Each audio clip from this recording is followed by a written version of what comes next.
Estamos a 2 minutos de las 9 de la mañana, es momento de darle la bienvenida al ministro de Industria, Energía y Minería, Omar Paganini. Hay muchos temas sobre la mesa para conversar. Me gustaría comenzar por la situación de ANCAP. Estuvimos abordando aquí en Arriba Gente el tema recientemente. Primero que nada, ministro, bienvenido. ¿Cómo anda? Muy bien, gracias por recibirme. Gracias por venir a conversar con nosotros. Hace poquito estuvo FANCAP, también estuvimos dialogando con parte de la directiva de ANCAP. ¿Cómo sigue adelante los proyectos de la empresa, los proyectos que tiene el gobierno, cuando aparentemente las relaciones con el gremio de trabajadores están prácticamente cortadas? Lo digo por la instancia en el Ministerio de Trabajo que hubo, esa convocatoria tripartita, donde desde ANCAP se señala que si hay medidas no se puede negociar nada, pero acá FANCAP también ha dicho que estaban dispuestos a levantar medidas si se da una señal de negociación. ¿Cómo sigue todo esto? Bueno, ojalá se pueda retomar el diálogo y retomar las obras en la refinería en paz y productivamente pronto, porque para el país hay mucho en juego ahí. La parada de la refinería es una parada histórica, hace 6 años que no se hace, y además es un proyecto ambicioso de reformulación del cracking catalítico, requiere una inversión importante de nueva maquinaria de 60 millones de dólares, no tanto para aumentar la capacidad de producción, sino para mejorar la calidad y lo que se puede extraer del petróleo para mejorar la producción de combustibles de alto valor y menos de combustibles de bajo valor. Todo eso es muy estratégico para el país, pero además, como está la refinería parada, el ANCAP no tiene más remedio que importar el combustible ya refinado y venderlo directamente, con lo cual es un pasamanos, digamos, y no hay un margen de productivo que se pueda usar para manejar los precios de los combustibles. En el discurso todos coinciden con ese objetivo, ¿no? Quizás en el cómo, o lo que cada uno piensa de cómo debería funcionar ANCAP, pero parece hasta ahora un diálogo de sordos, y mientras tanto quedó desierta la licitación y ahí ya se retoman las diferencias. ¿Cómo se sigue? Lo que pasa es que nosotros nos parece que deberíamos volver a trabajar normalmente, dado que la causa del conflicto anterior era una causa por el proceso del Portland, que ahora está en suspenso, veremos qué se hace con eso más adelante, y no deberíamos enredarnos con una discusión de lo que pasó antes, porque en realidad ANCAP tomó medidas legítimas de gente que no fue a trabajar y que no puede cobrar por no ir a trabajar, que tomó medidas atípicas que frenaron la producción y por lo tanto no puede ser que voy a trabajar pero no hago lo que tengo que hacer y entonces después cobro igual, porque nos parece que eso es de justa y legítima buena administración. Entonces ahora se levantan las medidas y empezamos un diálogo por lo que haya que dialogar, pero ellos dicen no, hasta que usted no me devuelva lo que me descontó o cosas por el estilo, no me siento en la mesa. Entonces ANCAP no entiende que eso sea la forma de proceder y estamos en esa discusión. Ojalá podamos encontrar un camino de diálogo a la brevedad. ¿Hay intención de tener una señal por parte del gobierno o la idea es no ceder ante las presiones de los sindicatos?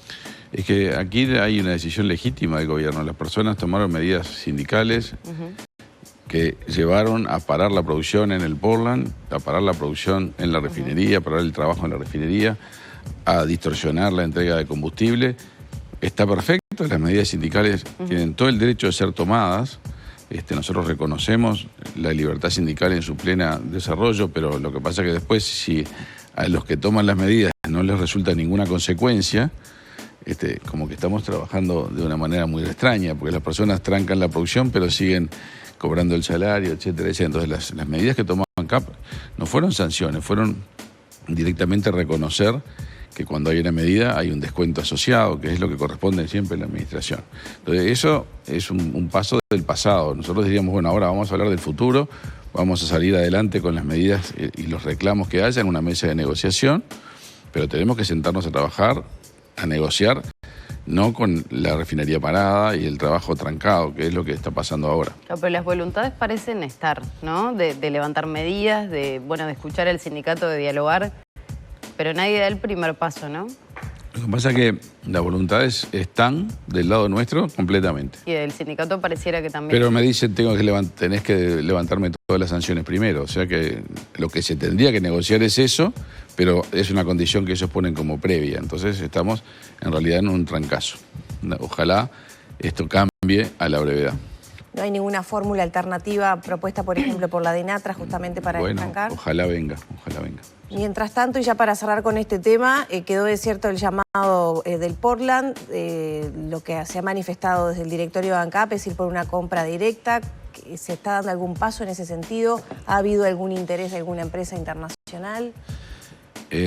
A ver, nosotros seguimos pensando, y los números lo muestran en forma más que contundente, de que ANCAP tiene un problema grave con el Portland, que en los últimos 20 años ha perdido cientos de millones de dólares, 300 y pico por costos de pérdidas comerciales y 400 más por tener que dar a pérdida inversiones que no resultaron.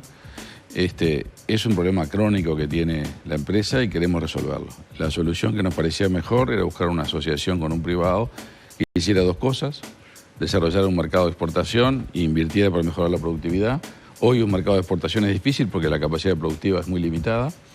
Entonces hay que hacer dos cosas: invertir y desarrollar. Ese socio no vino, no entendió las condiciones de la licitación como válidas por muchas razones. Tal vez el negocio es complejo, pero también porque hubo evidentemente mucha agitación sindical. Algunos de los potenciales oferentes así lo comunicaron, y por escrito incluso. Dejaron por sentado que la cuestión sindical les afectaba la posibilidad de asociarse con ANCAP. Sí. No digo que sea la única causa, pero fue una causa. Terminada la licitación desierta, el TOCAF habilita a ANCAP a buscar una contratación directa. Pero para eso, como ustedes bien dicen, tiene que haber un interesado. Por ahora, hasta donde yo tengo información, no vino. Puede haber habido alguna reunión exploratoria, veremos, pero hasta que uno no tiene una propuesta concreta, no puede avanzar sobre eso. Ojalá venga, sería un camino de solución del problema en la línea en la que veníamos, porque lo que sí es verdad, legalmente uno no puede aceptar una propuesta que no cumpla con el pliego anterior, o sea que es más o menos lo mismo que teníamos antes. Y si no, ANCAP tendrá que tener alguna medida paliativa, que hay algunos planes que el presidente algo dejó entrever. Presidente ANCAP, ¿por dónde pasaría? Que pasan por lo menos tratar de racionalizar las unidades pasándolas a derecho privado, cómo funciona el UR, cómo funciona una parte de Portland que funciona Cementos del Plata en ese contexto, y tratar de, por lo tanto, ir generando ahí una unidad que sea productiva y de alguna manera la transición manejarla con los costos de ANCAP. Pero a la larga, cualquier solución que no mejore las pérdidas de la unidad, que no mejore la participación de ANCAP en el mercado, al final termina siendo un sobrecosto que ¿dónde termina cayendo? En el precio de los combustibles, en el patrimonio de ANCAP, en problemas que no queremos que ANCAP siga teniendo y que son crónicos y que el gobierno realmente los quiere resolver, los quiso resolver, ojalá podamos hacerlo en el tiempo que nos queda de administración. Ahora, el no hacerlo por licitación y asociarse directamente con un privado, que es una de las posibilidades que entiendo se está manejando por estos días, ¿se bajan las exigencias para esas empresas privadas? El pliego se tiene que cumplir tal cual estaba. En la licitación. Sí. Y si se aplica la otra alternativa de pasar al derecho privado, ¿por qué sería productivo ese negocio si ya no lo es? Bueno, es una solución, porque te da alguna flexibilidad de manejarte el derecho privado que le permite bajar algunas, digamos, restricciones que tiene la operativa. Por ejemplo, con funcionarios. Por ejemplo, pasar a funcionarios el derecho privado, pero también, por ejemplo, una mayor velocidad de contratación, aspectos que tienen que ver con mayor flexibilidad comercial, incluso para exportar, pero la verdad que creo que esa solución es una solución paliativa que puede mejorar algunos costos, pero que no necesariamente resuelve el problema de fondo. Bueno, sí, habría que ver si el sindicato está de acuerdo, ¿no? Por supuesto, que hay que ver cómo lo ve el sindicato, pero también hay que tomar en cuenta que al final nuestro mandante último es la población que necesita que ANCAP deje de tener este problema histórico. ¿Cómo se traduce en el precio de los combustibles, que mucho se ha hablado por parte de ANCAP en general, a la población, este déficit que viene presentando el negocio del Portland? Es un déficit que viene aumentando, empezó siendo, al principio de nuestra administración fue relativamente menor, del orden de 10 millones de dólares, un poco menos. El año pasado ya estamos hablando de 20 y pico, este año proyectamos 25, pero esto se aumenta porque ANCAP este año tuvo menores capacidades de producción, tuvo parada la planta muchos días, estuvo embolsando por un producto de la competencia para mantener su presencia de mercado. Así que este año va a ser un año malo y además hay que ir dando a pérdida las inversiones que no funcionaron, en particular la de la planta de Portland, de Cal 33, que tal vez ustedes lo escucharon ya decir. Esta planta se financió con un préstamo comercial de ANCAP. O sea, ANCAP como que le compró material por adelantado, material que no necesita ANCAP. Entonces lo que terminó pasando es que había una deuda comercial de muchos millones de dólares que en realidad habían financiado la obra de Cal y ahora hubo que capitalizarla. ¿Qué quiere decir esto? Quiere decir que se le perdonó esa deuda a Cemento del Plata y lo absorbió ANCAP. Ahora, decía el cierre de este año del entorno de los 25 millones de dólares que podría dar pérdida el negocio del Portland. Sí.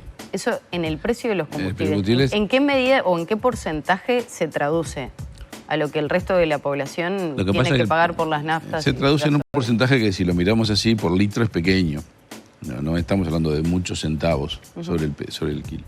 Pero sobre el funcionamiento de ANCAP, no se olviden que el principal costo es el petróleo.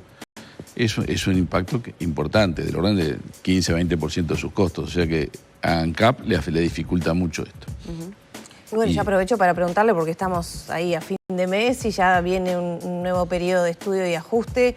¿Qué perspectivas hay para el próximo mes y el precio de los combustibles? Bueno, puedo hablar de perspectivas, no de decisiones. Como ustedes saben, hay dos factores que intervienen fuertemente en el precio del petróleo. Uno es el precio del petróleo, el otro es el margen que tiene ANCAP para manejarse con ese precio. Este mes viene mal, porque este segundo tiene que ver con la capacidad de ganar dinero con la producción que tiene ANCAP. Y este mes no hay producción por la parada. Y también se ha dicho desde ANCAP, Panici lo ha dicho, que la espalda financiera, que tanto hemos usado esa metáfora, ya no está. Pero la principal espalda es esa, yo compro el petróleo y le agrego unos dólares para terminar teniendo el producto final. Con lo cual ahí está el margen operativo de ANCAP. El margen de refinación, que se llama. Cuando no tengo el margen de refinación, la espalda se me achica muchísimo. Yo compro gasoil y vendo gasoil, con lo cual básicamente hago un pasamano de precio. O sea que el margen de maniobra es pequeño y estamos bastante entonces atados al PPI, que es el precio en el cual compramos el gasoil y la nafta en los mercados internacionales. Ya van varios meses consecutivos que marca una suba y se veía amortiguado, ¿no? Sí, nosotros el mes pasado no reflejamos toda la suba, todavía teníamos stock de producto hecho por ANCAP, podíamos hacer algún juego ahí, el resultado del primer semestre había sido muy positivo, con eso podíamos también jugar un poco. Se nos viene acortando el margen y lamentablemente si el mes anterior habíamos tenido un aumento del petróleo del 10% del petróleo, este mes parece que es más del 10% el aumento del petróleo.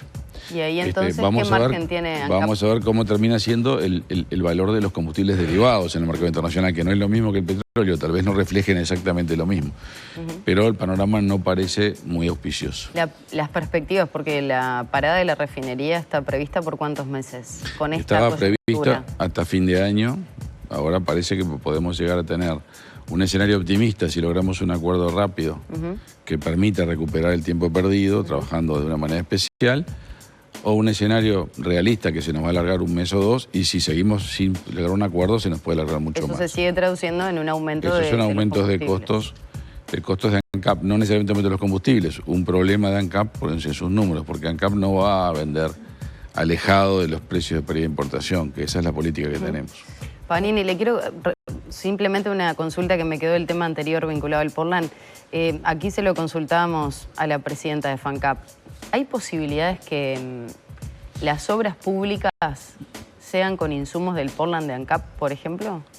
Es que las obras públicas en un porcentaje alto ya son con insumos de Portland. ¿En qué porcentaje? 50% y más, que es lo que quieren poner en una ley, pero es lo mismo que ya más o menos sucede. ¿Y no se podría incrementar eso para ser más viable? Sobre todo con la inversión histórica que se señala se está realizando en este periodo. Nosotros estamos filosóficamente en contra de subir artificialmente los precios. Cuando uno dice le designamos una obligación de comprarle a ANCAP, en realidad lo que uno está diciendo es ANCAP puede jugar con su precio porque le van a comprar igual. Porque si no fuera por eso, le pueden comprar igual como le compran hoy. Cuando uno le pone una restricción de que es obligación comprar a alguien es porque piensa que ahí hay un precio. ANCAP no está con un problema de que no puede colocar lo que puede producir. O sea, si el problema de ANCAP fuera produzco y no me lo compran, tendría lógica, pero no es lo que pasa. Lo que pasa es que hoy por hoy 50% más de la obra pública se hace con Portland de ANCAP. Sí. Y hoy por hoy el problema de ANCAP no es tengo lleno de Portland que no sé a quién venderle, sé que se lo quiero vender a la obra pública y no me lo compran. No es ese el problema. El problema de ANCAP es que su capacidad de producción se ha ido achicando, pero además de que no tiene un mercado adicional al que ir, que es el que tiene que desarrollar un socio o quien sea en el exterior. Tal vez lo pueda desarrollar ANCAP en una forma de derecho privado, como Alura exportado, pero hay que desarrollar una estrategia comercial que requiere una inversión de dinero, de tiempo, de canales, y cuando uno va a entrar a un mercado en el que no está, es mucho más difícil. Si uno tiene un socio que ya está en el mercado, es mucho más fácil. La verdad que la solución esa nosotros no creemos que sea viable. La otra solución que propone el sindicato, que es invertir 50 millones de dólares más, o 60 o 70, según quien escucha, a veces 100, para montar el horno, es una parte de un problema que en el fondo decir la ciudadanía sigue poniendo plata, que ya puso mucha, y además en las administraciones anteriores se invirtieron bastante más dinero en el Portland, sin resultados. Entonces, las soluciones rengas no sirven. Es una solución integral que es más mercado y más inversión. Y alguien que se compre el problema como empresario de desarrollar un mercado con tiempo, con espalda. ANCAP no tiene ni el tiempo, ni la espalda, ni el foco en eso. El ANCAP tiene que hacer lo mejor los combustibles que tenemos que consumir todos. Ministro, nos quedan pocos minutos y quiero aprovechar para que nos cuente un poco del Innovation Hub, que fue lanzado recientemente. Si mal no recuerdo, hay unos 30 millones de dólares de inversión y un llamado a empresas para que innoven en cuanto a tecnología. ¿Qué significa para el país? ¿Qué se va a poder hacer en lo que queda de periodo de gobierno? La rendición de cuentas pasada aprobó esos 30 millones de dólares, que son 10 por año. Y el foco es incentivar el ecosistema innovador en Uruguay. Cuando hablamos de ecosistema, hablamos de todo un mundo de empresas que tienen que ver con la tecnología, desde startups hasta empresas que ya están consolidadas y se quieren expandir al exterior, hasta traer empresas de la región a que vengan a Uruguay y lo reconozcan como hub de innovación, como polo de innovación, que ya está pasando. Lo que el Uruguay quiere en esto es catalizar que eso pase más. En el mundo hay países que han tenido esta estrategia y les ha ido bien. Israel es uno, Finlandia puede ser otro. Obviamente hay regiones de países como el Silicon Valley. Nosotros queremos que Uruguay siga jugando. ¿Un rubro en particular eso. de innovación? Tenemos 3 focos. El principal es tecnología de la información, lo que llamamos tecnologías profundas, la nueva inteligencia artificial, la robótica, las cosas que hoy en Uruguay hay que impulsar que se hagan, que se hace mucho software. Bueno, ¿cómo lo vamos potenciando en la última frontera de la tecnología, que ya hay algunas empresas que lo hacen? Tecnología, biotecnología, que es un sector donde tenemos potencial científico y no tantas empresas, es el segundo sector. Y tecnologías verdes, que tiene que ver con todo lo que es la sostenibilidad y la capacidad de tecnologías que afecten menos al medio ambiente, que reemplacen el plástico, que eliminen los combustibles fósiles, es el tercer foco. Y para eso, fondos públicos para apalancar el desarrollo de empresas y el crecimiento de empresas en esta área. Ya se lanzó el llamado para la aceleradora, que es una institución que vamos a seleccionar que ayuda a las empresas y startups a desarrollar. Vamos a hacer un llamado a fondos de inversión internacionales que apalancamos con capital nacional para empresas que ya están en una etapa siguiente. Y además estamos trayendo empresas a que hablen en Uruguay laboratorios para abiertos al ecosistema. Ya vino Microsoft, estamos en conversaciones con Google, tenemos conversaciones también con IBM y con algunas empresas de hardware como Qualcomm, como Nvidia. Creemos que todo esto potencia un ecosistema que ya tiene 30 años, pero que podemos dar un paso más. ¿De alguna manera este es como el legado que usted deja en el Ministerio? Muchos legados. Este es uno, la nueva transformación energética es otro, el desarrollo de todo lo que es la sostenibilidad en la producción, la economía circular. Tenemos muchas cosas, por suerte. Muchas gracias, ministro. Cuando empiecen a aparecer estas quedan empresas, tantos temas, ¿no? sí, nos Las queda mucho reuniones tiempo para del conversar. presidente Y por está el bueno exterior. también ahondar un poco